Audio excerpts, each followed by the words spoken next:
നമസ്കാരം. അടുത്ത കഥയും കൂടെ ഞാൻ വായിക്കുകയാണ്. കുചേലന്റെ കഷ്ടപ്പാടുകൾ എന്താണെന്ന് നോക്കാം.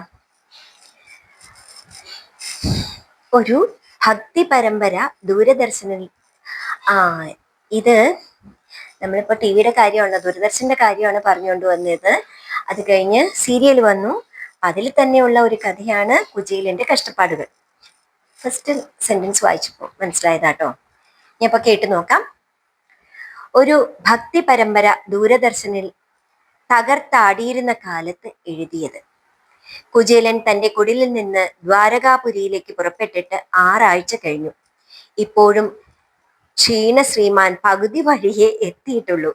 കുചേലനും ശ്രീകൃഷ്ണനും തമ്മിലുള്ള ചരിത്ര പ്രസിദ്ധവും ഉദ്യോഗജനകവുമായ ആ കൂടിക്കാഴ്ച ഏത് ഞായറാഴ്ച ആയിരിക്കുമെന്ന് പ്രവചിക്കാൻ വയ്യാത്ത അവസ്ഥ. ഞായറാഴ്ചയുടെ പ്രഭാതങ്ങളെ നൊമ്പരപ്പെടുത്തിക്കൊണ്ട് ഗൃഹസദസ്സുകളിലൂടെ പരമ്പര പടർന്നു കയറുമ്പോൾ എപ്പിസോഡുകൾക്കിടയിൽ പരസ്യക്കാർ ചാമ്പുന്ന സോപ്പ് ചീപ്പ് കണ്ണാടി പരസ്യങ്ങളിലൂടെ നിർമ്മാതാവ് കാശുവാരുന്നു. എന്തിനാണ് ഒരു ദേവസ്വം ബോർഡ് അമ്പലത്തിലും കീഴ്ശാന്തി പോലും ആകാത്ത സാധു ബ്രാഹ്മണനായ കുചേലിനെ സീരിയലുകാർ ഇങ്ങനെ കണ്ണിൽ ചോരയില്ലാതെ നടത്തി കഷ്ടപ്പെടുത്തുന്നത്?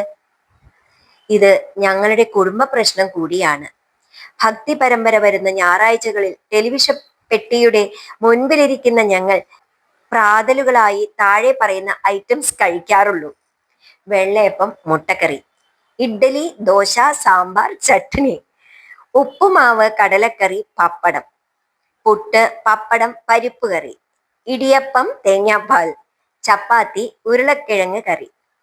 ചേർത്തല ഭാഗത്തെ നാഷണൽ ഹൈവേ പോലെ ദീർഘവിശാലമായി നീണ്ടുവരുന്ന പരസ്യങ്ങൾ കഴിയുമ്പോൾ സുധാമയുടെ ദുഃഖവദനം മിനി സ്ക്രീനിൽ തെളിയുന്നു.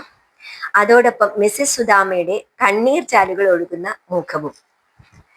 മാതാശ്രീ, ഞങ്ങൾക്ക് വിശക്കുന്നു. കുചേല മക്കളുടെ ദീനവിലാപം. ആര്യപുത്ര, അങ്ങ് ശ്രീകൃഷ്ണ ഭഗവാനെ ഒന്ന് പോയി കണ്ടാൽ ആ കരുണാനിധി നമ്മുടെ കഷ്ടപ്പാടുകൾ മാറ്റുകയില്ലേ? കുചേല പത്നി ഭർത്താവിനോട് ചോദിക്കുന്നു.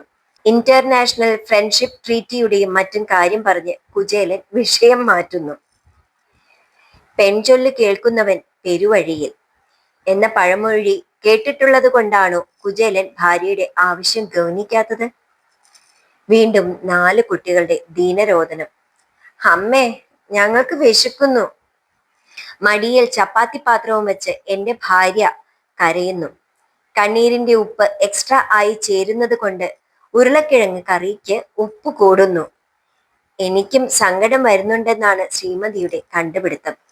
അല്ലെങ്കിൽ ഇടയ്ക്ക് എഴുന്നേറ്റ് പോയി മുഖം കഴുകിയത് എന്തിനെന്ന് ചോദ്യം.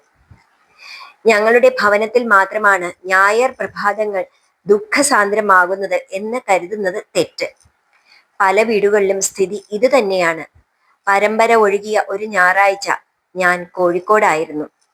താമസിച്ചിരുന്ന ഹോട്ടലിൽ വന്ന് പ്രിയ സുഹൃത്ത് പ്രാതൽ കഴിക്കാനായി എന്നെ അദ്ദേഹത്തിന്റെ വീട്ടിൽ കൊണ്ടുപോയി. രാവിലെ കൃത്യം 8 മണിക്ക് തന്നെ പ്രഭാത ഭക്ഷണം തയ്യാർ. വലിയ കൂട്ടുകുടുംബമാണ്. എല്ലാവരും ഉത്സാഹത്തിലും തിരക്കിലുമാണ്. കാപ്പികുടി കഴിഞ്ഞു വേണം ടെലിവിഷൻ പെട്ടിയുടെ മുമ്പിലിരിക്കാൻ. കാപ്പികുടി കഴിഞ്ഞു. ഞാനും സ്നേഹിതനും ഏറ്റവും പിന്നിലിരുന്നു.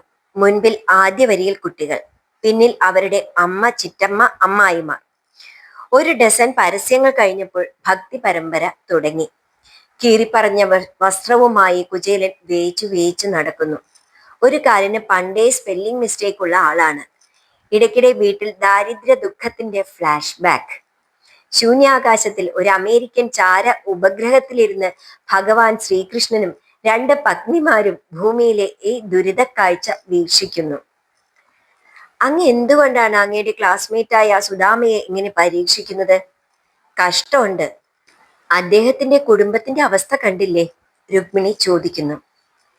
മൈത്രി ഭവന പദ്ധതി അനുസരിച്ച് ഇനിയും കുറച്ചുനാൾ കൂടി എനിക്ക് പ്രിയ സതീർത്ഥ്യൻ സുധാമയെ പരീക്ഷിക്കേണ്ടതുണ്ട് ദേവി. സഹായിക്കാൻ സമയമായിട്ടില്ല. കൃഷ്ണന്റെ ഉത്തരം.